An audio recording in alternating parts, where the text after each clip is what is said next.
ओम गम गणपतये नमः। ओम श्री सरस्वत्यै नमः। ओम श्री सद्गुरु परमात्मने नमः। निर्वाण प्रकरण 145वां सर्ग चल रहा है। इसमें कल हम लोगों ने विचार किया था कि जो आत्म अनुसंधान है वही तत्वज्ञानी के लिए ध्यान कहा जाता है। आत्म अनुसंधान का अर्थ होता है कि मैं क्या हूँ, इस प्रश्न का जो उत्तर प्राप्त करना है स्वयं में ही। जो भी हमको अपने आप में आज तक अनुभव होता आया है उसमें से खोजना कि इसमें से मैं क्या वस्तु है। तो जो खोजना है कि मैं क्या वस्तु है उसी को आत्म अनुसंधान कहा जाता है। तो अध्यात्म में या ब्रह्म विद्या की प्राप्ति में उत्तर का इतना महत्व नहीं है जितना प्रश्न का महत्व है। क्या आपके भीतर में स्वयं की पहचान के लिए प्रश्न उपजता है कि मैं क्या हूँ, मैं कौन हूँ। ज़्यादातर यही सिखाया जाता है कि आप कौन हो, आप अपना परिचय दीजिए। तो आप बता देते हो कि मेरा ये नाम है, मेरी ये जाति है, मैं यहाँ रहता हूँ। तो मैं कौन हूँ यह प्रश्न जल्दी नहीं पूछा जाता अध्यात्म में। अध्यात्म में पूछा जाता है कि आप क्या हो, यानी आपका कंपोजिशन क्या है, आप किस चीज़ से मिलके बने हो। मैं क्या वस्तु हूँ, जो दिखाई देता है वह मैं हूँ कि उससे अलग कोई वस्तु हूँ। तो जब इस प्रकार का प्रश्न उपजता है और हमारी बुद्धि उस प्रश्न का उत्तर ब्रह्मज्ञानी गुरुओं की सत्संग में जा करके अध्यात्म शास्त्रों का पठन मनन करके निकालना का प्रयास करती है, तो उसी को क्या कहा जाता है, आत्मानुसंधान। और आत्मानुसंधान ही तत्वज्ञान की दृष्टि में वास्तविक ध्यान कहा जाता है। जितनी बार आप अपने आप की पहचान करोगे विचार के द्वारा, तो वही जो बार बार दोहराना है अपने आप के पहचान का, वही ध्यान कहा जाता है। तो कल हम लोगों ने यही पढ़ा था कि यदि तृष्णा हो, वासना हो और वासना के कारण विक्षेप हो, तब, क्योंकि वासना और विक्षेप ही अपने स्वरूप को ढकते हैं।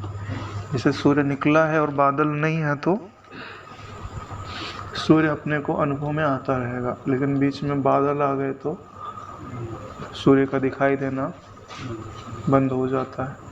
ऐसे ही हमारा जो आत्म रूपी सूर्य है, आनंद रूपी सूर्य है, ज्ञान रूपी सूर्य है, उसको कौन ढकता है, तृष्णा। दृश्य पदार्थों की ओर जो हमारे मन की दौड़ है, दृश्य पदार्थों में जो रस बुद्धि है, दृश्य पदार्थों में जो हमारी कर्तव्य बुद्धि है कि ये मेरा कर्तव्य है, ऐसा नहीं करूँगा तो ये हो जाएगा, यही सारी चीज़ें हैं। इन्हीं को एक शब्द से कहा जाता है तो उसको कहा जाता है दृश्य पदार्थों की तृष्णा। इसी के कारण विक्षेप है और इसी के कारण मल है। अगर ये विक्षेप और मल दोनों निवृत्त हो जाएं, यानी कि दृश्य पदार्थों में आत्यांतिक विरक्ति का भाव उत्पन्न हो जाए, तो स्वरूप अनुसंधान अगर आप अल्पकाल भी करते हैं तो तत्व का बोध हो जाता है।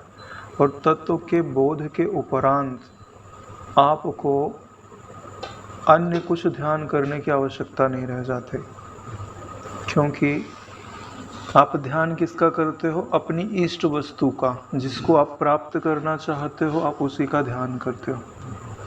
तो आपका इष्ट जब आपको ऐसे उपलब्ध हो जाए कि आप उससे चाह करके भी अलग ना हो सको।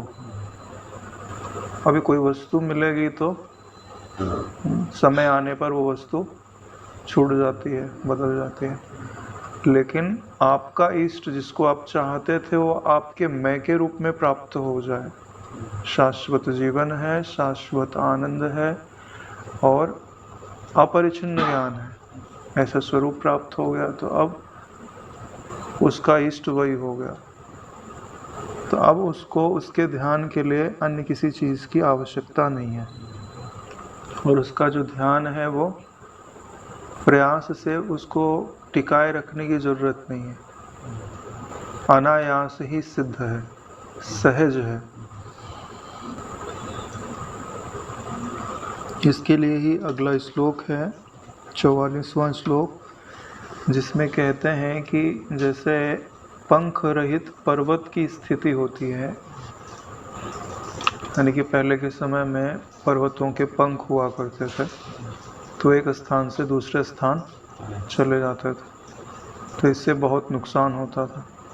तो देवराज इंद्र ने देखा कि इनके पंख जो है वो काट दिए जाए, जिससे ये स्थानांतरण ना कर पाए। तो जितने भी पर्वत थे तो उनके पंख काट दिए गए, तो एक पर्वत बच गया, वो महेंद्रगिरी। जा करके समुद्र में समुद्र ने आश्रय दे दिया कि भाई हमारे भीतर हो, बाहर दिखाई नहीं देगा। तो हनुमान जी जब जा रहे थे तो वही ऊपर निकले थे, तो उन्होंने बोला कि पंख था तभी तो ऊपर आए। तो इसलिए ये दृष्टांत उपजा है, कहानी के लिए नहीं बोल रहे कि पहले पर्वतों के पंख होते थे, इसलिए ये दृष्टांत तो दिया गया है। तो यहाँ बोल रहे हैं पंख रहित पर्वत की जैसी स्थिति होती है, यानी अचल स्थिति होती है।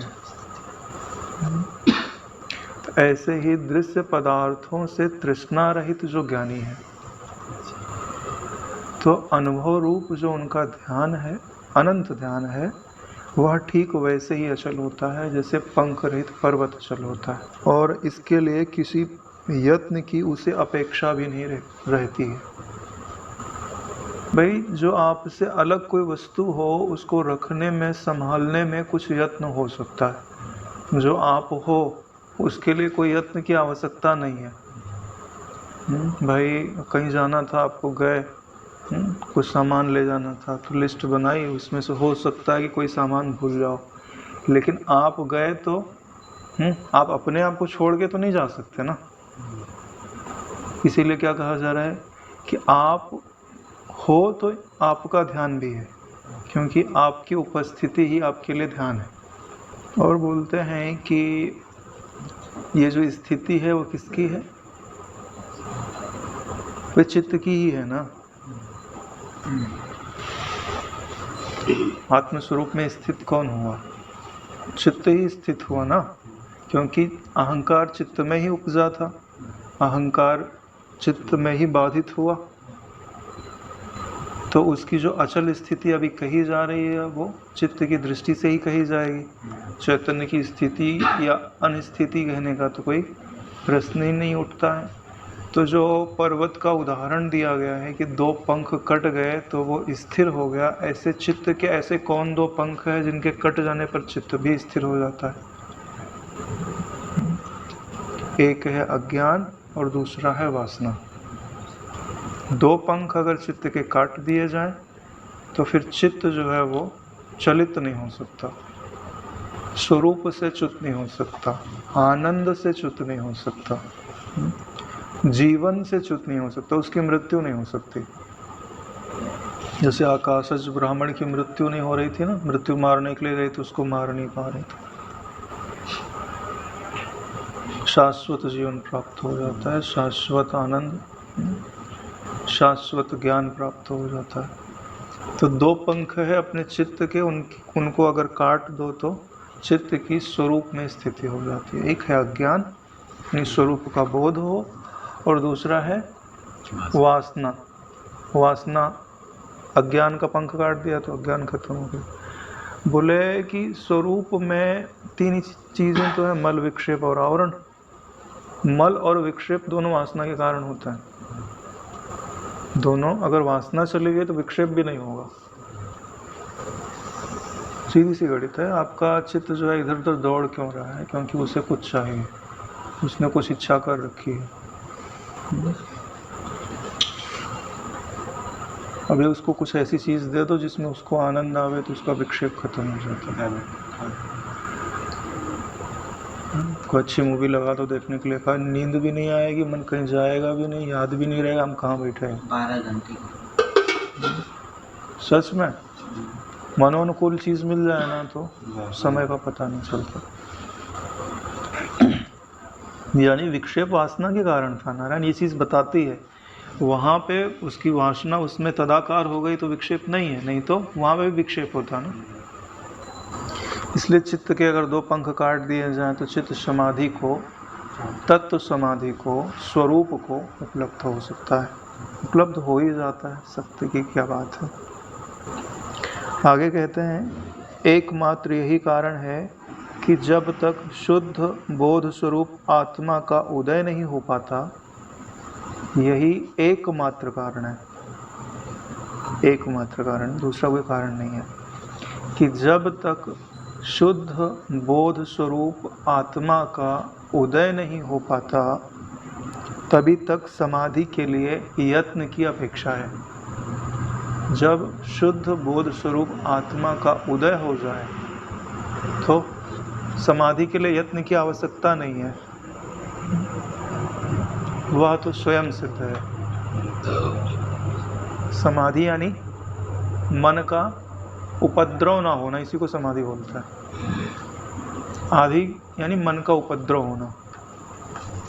जैसे किसी के शरीर में पिशाच लगा हुआ हो तो उसको शांत नहीं रहने देता, ऐसे ही हमको जो है ये मन रूपी पिशाच लगा हुआ है जो शांत बैठने नहीं देता।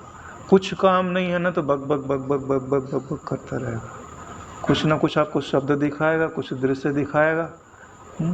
और तो कई लोगों को तो शब्द दृश्य छोड़ो, अंगों के अंदर इतना तादात्म्य कर देता, हाथ हिल रहा है, पाँव हिल रहे हैं, हाँ मतलब इतना चंचल है कि वो शरीर को भी चंचल कर रहा है बलात्। तो आदि यानी मन का उपद्रव, समाधि यानी मन का भली भांति शांत हो जाना। और मन के शांत हो जाने का अर्थ यह नहीं होता है कि वह व्यवहार नहीं कर सकता। 2 प्रकार से शांति होती है, एक तो जो बाह्य ज्ञान है वो भी समाप्त हो जाए और अंतर ज्ञान है वो भी समाप्त हो जाए, तो वो पूर्ण समाधि लग गई। लेकिन आँख खुली हुई है और भीतर में शांति है, तो यह भी शांति है। यानी वह आपकी बातें सुन रहा है, समझ रहा है और प्रतिक्रिया दे रहा है, लेकिन उस प्रतिक्रिया को वह स्टोर नहीं कर रहा है। स्मृति में तो जा रही है लेकिन वह उसको अहंकार रूप से ग्रहण नहीं कर रहा है कि ये मेरे लिए अच्छा है, ये मेरे लिए बुरा है, ऐसा वो भाव नहीं रखता। या उसका संग्रह मैं करता हूँ ये भी भाव नहीं रहता। तो कैसा रहता है उसका यह व्यवहार? दर्पण की तरह, यानी लिया दिया गया तो गया।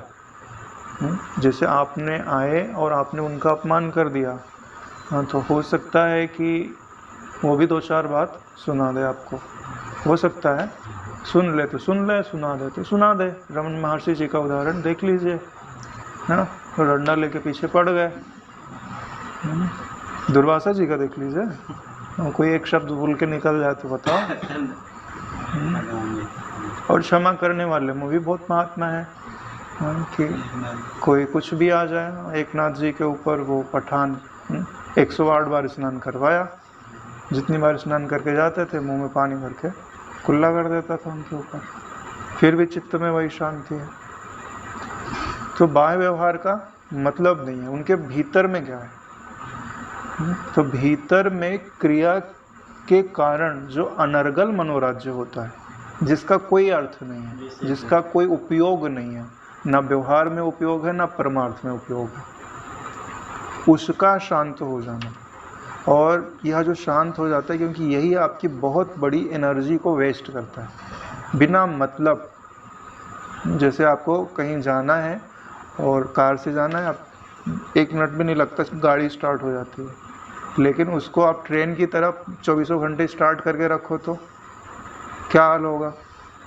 अरे भाई इंजन खराब हो जाएगा, पेट्रोल जलेगा। अपनी हालत यही कारण है कि हम ऊर्जा की कमी का एहसास क्यों करते हैं। अभी हम कोई विषय याद रखना चाहें तो जल्दी याद नहीं रहता है। पहले के लोग थे, एक बार श्लोक सुन लेते थे, 2 बार तो याद, जीवन भर याद रहता था। क्यों? क्योंकि जो ऊर्जा बिखर रही है हमारी मनोराज्य आदि में, हमको पता भी नहीं चलता। हमारा मन जो है कल्पना पे कल्पना करके हमारी जो स्मरण शक्ति, जितनी भी चीज़ें आपके पास गुण के रूप में मौजूद हैं, वह एक ऊर्जा ही है, ऊर्जा का ही रूप है। जो स्मरण शक्ति है ना आपकी, वह भी एक ऊर्जा है। उस रूप में आपने उसको चाहा तो उस रूप में वो प्रकट हो रही है। आपका पूरा अस्तित्व एक ऊर्जा है, आप ऊर्जा से ही बने हुए हो। और विज्ञान क्या कहता है कि ऊर्जा न कभी उत्पन्न होती है, न कभी नष्ट होती है।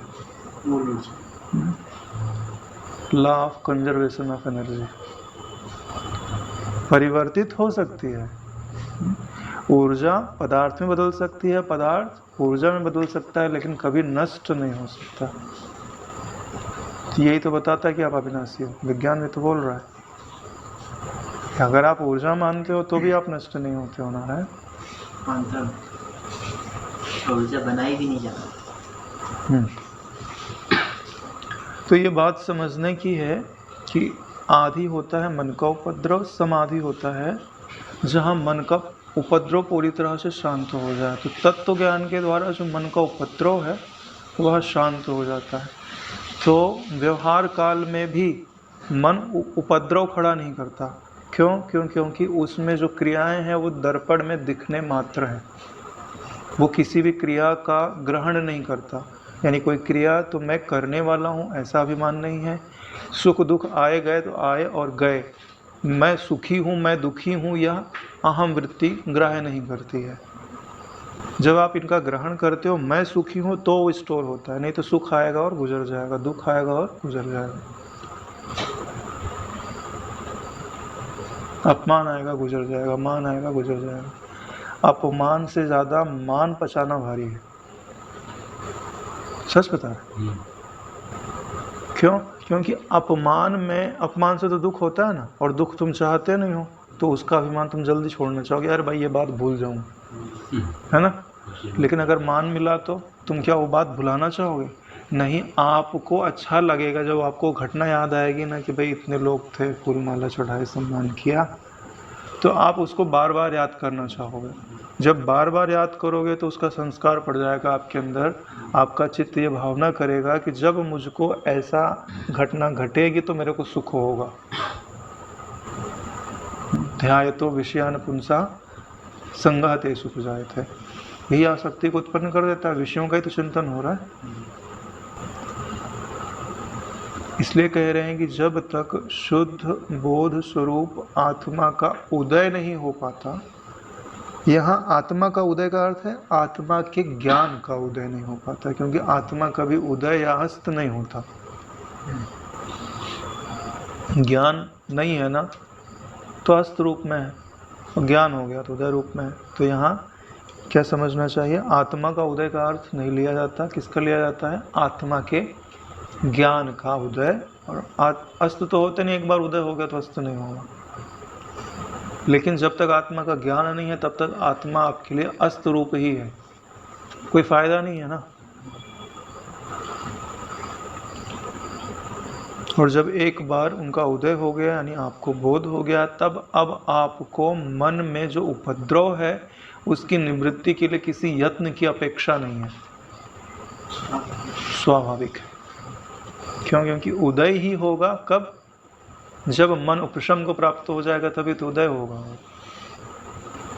अरे नारायण, जो चीज़ें अभी हम लोग पढ़ रहे हैं ये 7वीं भूमिका के बाद बोला जा रहा है इनको।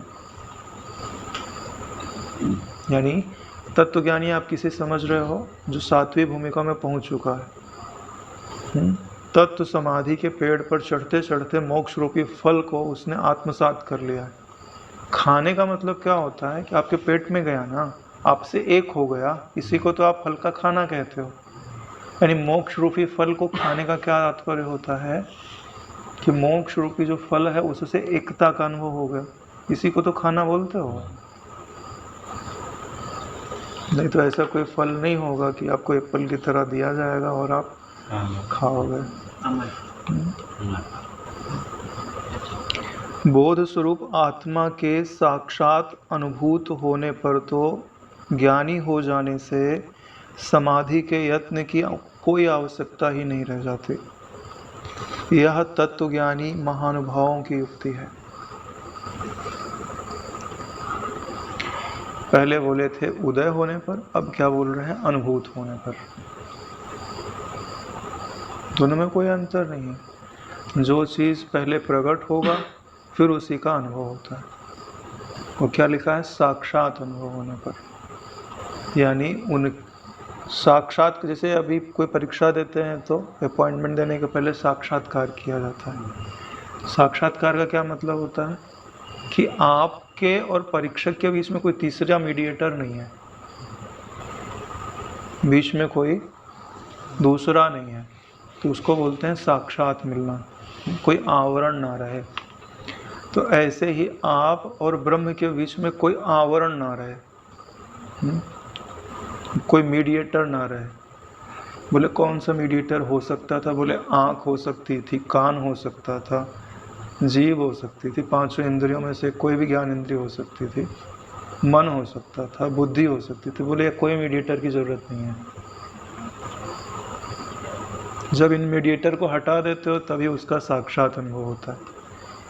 ये जो ब्रह्माकार वृत्ति है ना, वो मीडिएटर को हटाने के लिए है।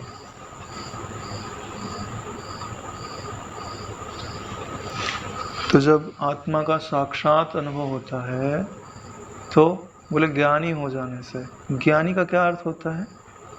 ज्ञानी उसको कहते हैं जिसका यह अनुभव है कि एक शुद्ध ज्ञान के सिवा और कोई वस्तु नहीं है, उसी को ज्ञानी बोलता है।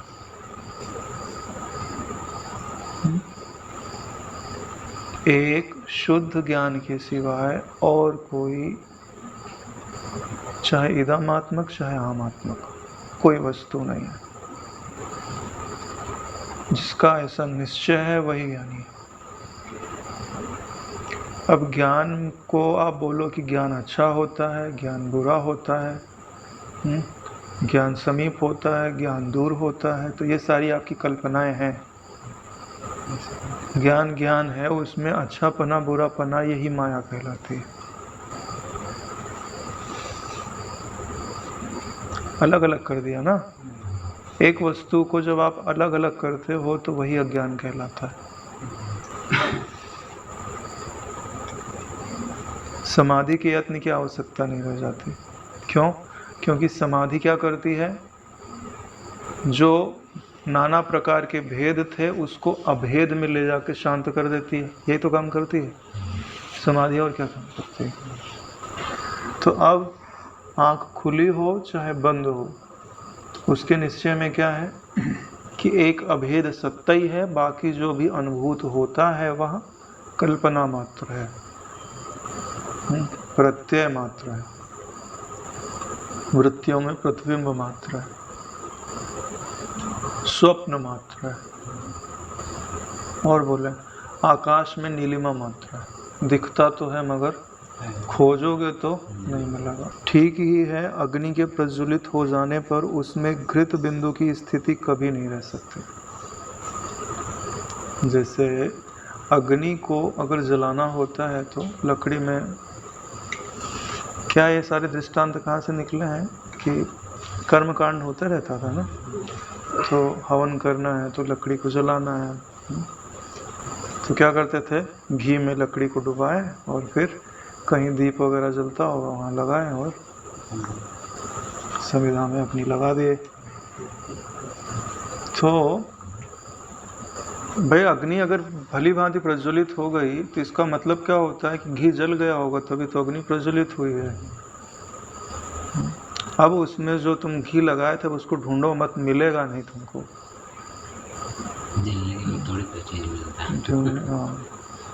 ऐसे ही तत्व ज्ञान होने के पश्चात जिस प्रयत्न को तुम ढूंढते थे समाधि के लिए, वह प्रयत्न नहीं मिलेगा आपको, क्योंकि उस प्रयत्न ने आपको उस अग्नि तक पहुंचा दिया है जिस जो तुम्हारा इष्ट था, वो मिल गया तुमको। अब घी की जरूरत नहीं रही तुमको।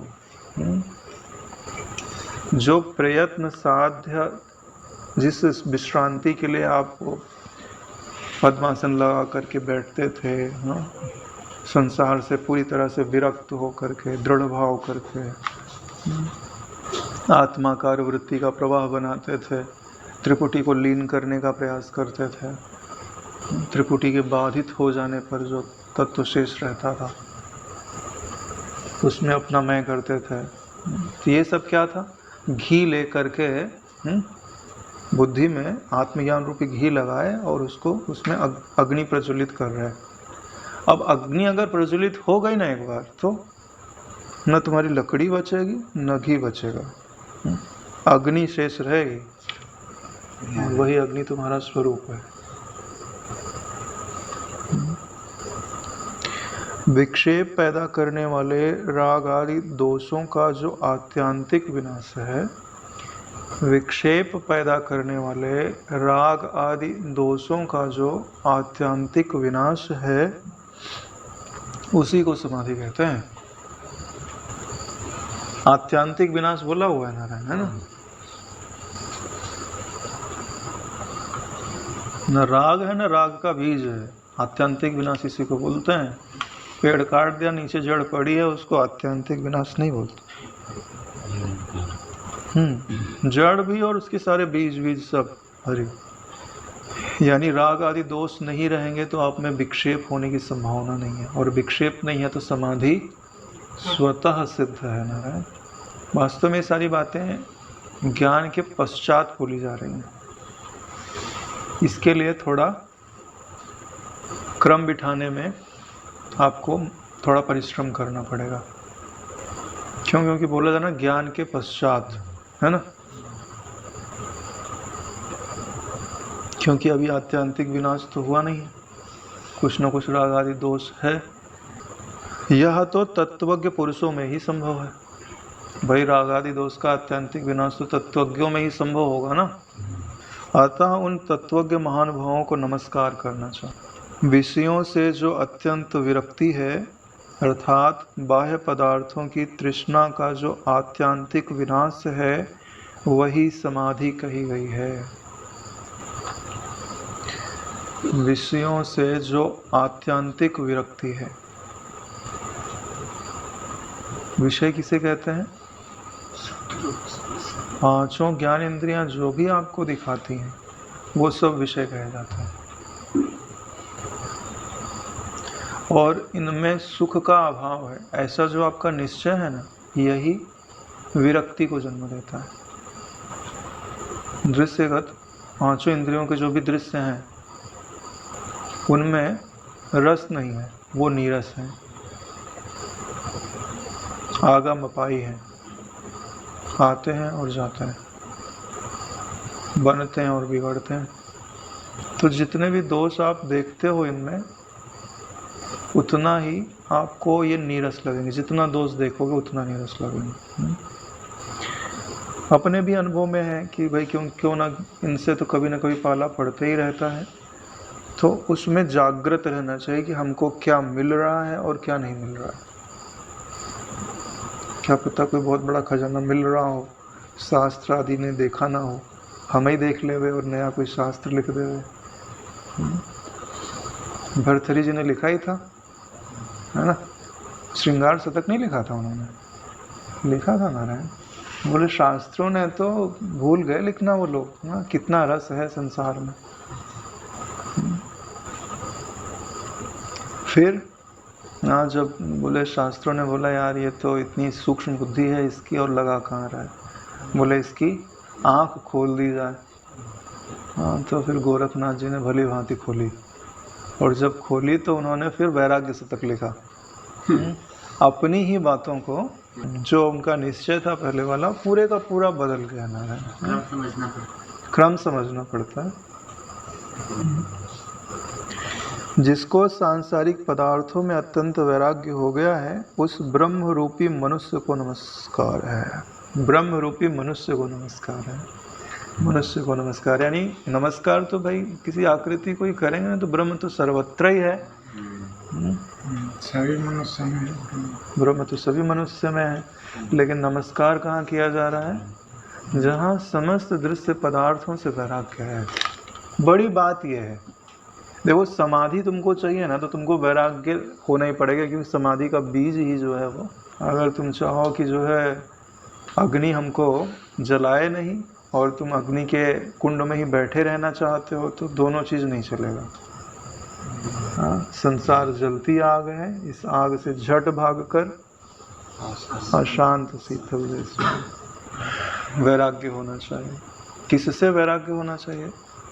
समस्त दृश्य से। और समस्त दृश्य का आश्रय क्या है? चित्त। चित्त से वैराग्य हो जाना चाहिए। सबसे आसान काम, सबसे कठिन काम। अरे नहीं, सच बता रहा हूँ, इससे आसान काम कोई नहीं है। चित्त से वैराग्य हो जाए, इससे आसान काम कोई नहीं। दो चीज की कमी है, एक तो युक्ति की, दूसरे अभ्यास की। अभ्यास की जरूरी है। युक्ति की और अभ्यास की। जिनके पास अभ्यास का बल है ना, वो युक्ति पे ध्यान ही नहीं देते। अरे उठाओ फेंको, उठाओ फेंको, बाद में पता चल रहा है कि जहाँ से उठा रहे वहीं फेंक रहे। चित्त से पकड़ रहे, चित्त में ही छोड़ रहे, तो बाद में पता चलता है यार ये इतना समय बीत गया, 10 साल 20 साल बीत गया, जिन दुर्गुणों को हम निकाल निकाल के फेंक रहे थे वो तो गए ही नहीं। क्योंकि वो, हाँ, जहाँ से तुम फेंक रहे हो, उठा रहे हो, वो वहीं पे ले जाकर तुम फेंक रहे हो। इसलिए क्या बोला जाता है कि पूरे चित्त से ही वैराग्य कर लिया जाए।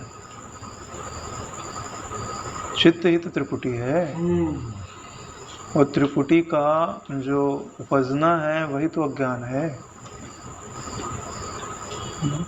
दृश्य पदार्थों का स्पंदन ही तो अज्ञान कहलाता है। पढ़े थे ना,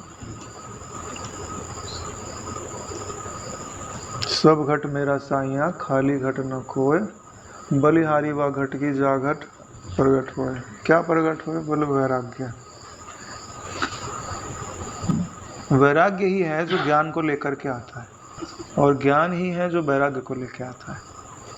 दोनों में से अगर एक भी आ जाएंगे तो दूसरा अपने आप आ जाएगा। एक के बगैर दूसरा जीवित नहीं रह सकता। एक सिक्के के दो पहलू। अगर आपको ज्ञान चाहिए तो आपको वैराग्य मिलेगा ही मिलेगा, और आपको वैराग्य चाहिए तो ज्ञान मिलेगा ही मिलेगा, क्योंकि बिना ज्ञान के वैराग्य जीवित नहीं रह सकता। क्योंकि जो ब्रह्म है ना, वास्तव में वो परम वैरागी है। उसकी कोई संतान वंतान कभी देखी क्या? वैरागी, जो सन्यासी होते हैं, वैरागी होते हैं, उनका पुत्र परिवार कुछ होता नहीं है। तो जो ब्रह्म है ना, उसकी कोई संतान नहीं, कोई परंपरा नहीं है। कभी सुना ब्रह्म के 2 4 10 बेटे थे, उनका ये फलाना फलाना नाम था? वो अकेला है ना। इसके लिए उसका जो बोध है वो वैराग्यवान को ही होता है, जो सब कुछ छोड़ने पे तत्पर है। सब कुछ यानी अपने चित्त को भी छोड़ने पे तत्पर है। चित्त को छोड़ दिया ना तो बचा ही कुछ नहीं, खत्म कहानी। अरे भाई, स्थिर करने का प्रयास कर रहे हो, मैं पूछ रहा हूँ आपने उसको चंचल ही क्यों किया? चंचल भी तो हम ही कर रहे हैं, हिला भी तो हम ही रहे हैं। जब सुषुप्ति में वो भली भांति शांत हो जाता है, प्रतिदिन हो ही जाता है, लेकिन हम सुबह उठते ही उसके सामने इतनी सारी इच्छाएं परोस देते हैं जो हमारे अवचेतन मन ने इकट्ठा करके रखी हैं, का बेचारे को दौड़ना ही पड़ता है। ये करना है, ये पूरा करना है, पूरा करूँगा कार्य, यह कार्य मैंने है किया, पूरा यही अज्ञान है, अभिमान यही है करा। रोज पाठ करते आत्मगुंजन में। हे रामचंद्र जी, इसमें तनिक भी संदेह नहीं है कि विषयों से वैराग्य के अत्यंत दृढ़ हो जाने पर मनुष्य के आत्म ध्यान को, बार बार बोले कि ध्यान करता वरता नहीं, और ध्यान शब्द को इतना अच्छे से पकड़े हुए है ना कि वो छोड़ना भी नहीं चाह रहे। दोनों चीज़ें हैं, मतलब समझना है कि ध्यान का जो उद्देश्य है वो पूरा होना चाहिए, उनको क्रिया से लेना देना नहीं है, क्रिया का महत्व नहीं है। और ध्यान शब्द पे इतने प्रश्न इसलिए उठाए जाते हैं क्योंकि बोला ध्यान जाता है और होता वो साक्षात्कार है, ध्यान नहीं होता है। क्योंकि ध्यान होता है उसका जो वस्तु उपलब्ध नहीं होती है, जो वस्तु उपलब्ध होती है उसका ध्यान करने की ज़रूरत नहीं, उसका अनुभव करने की ज़रूरत है। अनुभव किसको बोलते हैं पता है? जो उपलब्ध हो उसका ज्ञान प्राप्त करो, उसी को अनुभव बोलते हैं। उपलब्ध वस्तु का जो ज्ञान प्राप्त हो रहा है वही अनुभव कहलाता है। जैसे आपकी आंखों के सामने दूरबीन रख दी जाए और वो ठीक से सेट नहीं हो रही हो तो क्या बोलेंगे कि क्या अनुभव में आ रहा है? बोले कुछ अनुभव में नहीं आ रहा है, कुछ दिखाई नहीं दे रहा है। और जैसे ही सेट हो जाएगी तो बोले कुछ अनुभव में आ रहा है, हाँ कुछ दिखाई दे रहा है, कुछ दृश्य मेरे अनुभव में आ रहे हैं। ऐसे क्या बोले, किसी ने चाय लगा दी, गर्म हो गया, हाथ पे टच कर दिया तो बोले क्या अनुभव हो रहा है? बोले अरे यार क्या लगा दिया, गर्म अनुभव हो रहा है। यही तो बोलते हैं। इसका क्या अर्थ होता है कि जो उपस्थित ज्ञान है, जो उपस्थित वस्तु है उसका जो ज्ञान होना, इसी को क्या कहा जाता है? अनुभव। और जो ब्रह्म का अनुभव है वो ऐन्द्रिक इंद्रियों के द्वारा, ज्ञान इंद्रियों के द्वारा परोसा हुआ ज्ञान नहीं है। उसके लिए किसी कारण की जरूरत नहीं है, वो स्वयं अनुभव रूप है। यानी उसका बोध तो हो रहा है लेकिन उसके बोध के लिए किसी की जरूरत नहीं है। उसको व्यक्त करना हो तो जरूरत है, उसके अनुभव के लिए जरूरत नहीं है। तो हे रामचंद्र जी, इसमें तनिक भी संदेह नहीं है कि विषयों से वैराग्य के अत्यंत दृढ़ हो जाने पर मनुष्य के आत्मध्यान को इंद्र के सहित सुर और असुर भी नहीं हटा सकते। इंद्र के सहित समस्त देवता आ जाएं, चाहे बलि राजा के सहित समस्त दैत्य आ जाएं, उसके आत्मध्यान को नहीं हटा सकते। क्यों नहीं हटा सकते? वही शरीर को मार सकता, कोई मन की क्रियाओं, मतलब मन पे थोड़ा। हाँ, अरे भाई चित्त के निश्चय को अगर मैं बदलना चाहूँ तो ही बदल सकता हूँ ना, दूसरा कैसे बदलेगा? तुम ज़्यादा क्या करोगे? गला काट दोगे। बोले ठीक है मैं बात नहीं मानूंगा। सुकरात ने नहीं मानी, मंसूर ने नहीं मानी। बोले भाई अनहक बोल रहा था, बोल रहे थे मंसूर जी। बोला अनहक बोल दो। अनहक क्यों बोलते हो? मौज थी उनकी, नहीं बोला उन्होंने। तो मौज होती तो बोल भी देते हैं। तुम्हारे बाहर के बोलने से मन निश्चय थोड़े ना बदल जाएगा। तो देवताओं और दैत्यों से क्या तात्पर्य समझा जा सकता है कि जो देवता होते हैं वो सुख देने में समर्थ होते हैं और जो दैत्य होते हैं ना वो दुख देने में समर्थ होते हैं। तो जितनी भी सुखात्मक परिस्थितियां हैं और जितनी भी दुखात्मक परिस्थितियां हैं, वो जिनका संसार में दृढ़ वैराग्य है, उनके ऐसे ज्ञानी का जो आत्मध्यान है उसको वो हिला नहीं सकते। क्यों? क्योंकि ये दोनों किस रास्ते से आते हैं, किस रास्ते से आक्रमण करते हैं? बोले दृश्य पदार्थों के रास्ते से असुर भी आक्रमण करते हैं और दृश्य पदार्थों के रास्ते से सुर भी आक्रमण करते हैं। तो बोले कि गेट जो है उसने बंद कर दिया, वैराग्य रूपी गेट बंद कर दिया। तो अब जो है इन दोनों के लिए नो एंट्री हो गई। अब जहाँ बैठा है उनकी वहाँ तक पहुँच नहीं आ रहा है। देवता आपके इंद्रियों में निवास करते हैं। तो अगर आप तक इनसे आपको संसार में रचाना पचाना है तो आँखों को उधर घुमा देंगे जहाँ फंसने के चांस हो, मन को उधर, मन के देवता कौन? चंद्र देवता, कहीं उधर घुमा देंगे। बुद्धि के देवता कौन? ब्रह्मा जी। आँख के देवता सूर्य। चित्त के देवता कौन? विष्णु भगवान। अहंकार के देवता कौन? भगवान रुद्र। मन बुद्धि चित्त अहंकार हो गया ना। तो सबके अपने अपने देवता हैं और इनकी गति कहाँ तक है? अंतःकरण तक। जो अंतःकरण का साक्षी है ना, उन पर इनका कोई प्रभाव कार्य नहीं करता है। ठीक है। तो जिसने घर कहाँ बना लिया? साक्षी में बना लिया। और जो बीच में अंतःकरण और साक्षी के बीच पुल था ना, उस पुल को वैराग्य से तोड़ दिया। वो पुल का नाम क्या था पता है? अहमता ममता रूपी दो पुल थे, एक जाने के एक आने के। तो उन्होंने बोला कि यार ये बार बार सुर और असुर आके आक्रमण कर देते हैं और परेशान करते रहते हैं, तो बोले ये पुल तोड़ दो। जैसे वो भगवान श्री कृष्ण जी ने द्वारिका बसाई ना समंदर के अंदर जाके, पूरा दिखाई नहीं देता था मार्ग, उन्हीं लोगों को पता था, तभी तो आक्रमण नहीं होते थे, नहीं तो कोई भी राक्षस आ रहा है और परेशान कर रहा है। तो जो साक्षी और ये दृष्टा और अंतःकरण के बीच में जो पुल था उसको वैराग्य से तोड़ दिया गया, तब क्या हो गया, वो सुरक्षित हो गए। तो यही कारण है कि अब देवता सहित सुर और असुर दोनों उनमें आत्म ध्यान से उनको हटा नहीं सकते। हे रामचंद्र जी, विषयों में उत्पन्न हुए अत्यंत दृढ़ वैराग्य को ही आप वज्र के समान दृढ़ ध्यान रूप बना लीजिए। वैराग्य को ही दृढ़ ध्यान रूप बना लीजिए। इसका क्या अर्थ होता है? यानी पूरे का पूरा जो आपका ध्यान है वो किस बात पे होना चाहिए? विषयों से वैराग्य का अर्थ समझ लीजिए कि चित्त के त्याग पर। अब यार एक एक विषय को कहाँ याद करते जाएंगे और कहाँ छोड़ते जाएंगे, ठीक है। बोले जो भी अनुभव में आ रहा है आपको चित्त के सिवाय इदम आत्मक कोई भी अनुभव बिना चित्त के आपको अनुभूत नहीं हो सकता, ठीक है। तो उसमें चाहे अच्छा हो चाहे बुरा हो, सबका ही त्याग कर दिया। बोले अब मुझे किसी से भी कोई भी प्रयोजन ही नहीं है, क्योंकि मुझे अपने स्वरूप के सिवाय अब कुछ चाहिए ही नहीं, और मेरे पास समय भी नहीं है दूसरे की तरफ देखने का। एक दृष्टांत मेरे को बहुत पहले मैंने पढ़ा था, मेरे को बहुत बढ़िया लगता है। जैसे एक व्यक्ति गया तो एक गुफा थी और उस गुफा में खजाना रखा हुआ था। गया, उसने देखा और उसको वो खजाना प्राप्त हो गया। गुफा थोड़ी ऊंचाई पे थी और उधर नदी वगैरह बहती थी। तो जब वो खजाना उठाने लगा तो दूर से लोगों ने देखा कि ये खजाना जो है वहाँ से उठा रहा है।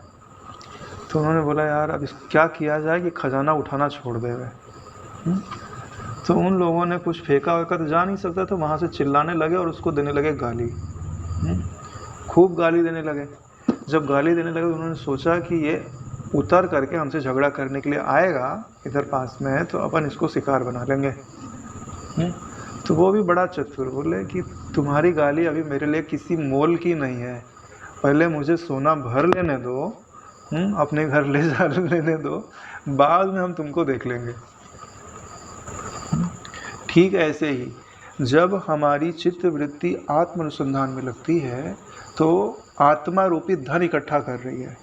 अब अंतःकरण में जो सुखात्मक दुखात्मक वृत्तियां आ रही हैं ना, बोले तुम चाहे मेरे को प्रलोभन दो, मेरी प्रशंसा करो, चाहे मेरी निंदा करो, अब मुझसे तुमसे कोई प्रयोजन नहीं है। तुम सुनाई भले दे रहे हो, पहले मुझे मेरा मुख्य कार्य कर लेने दो।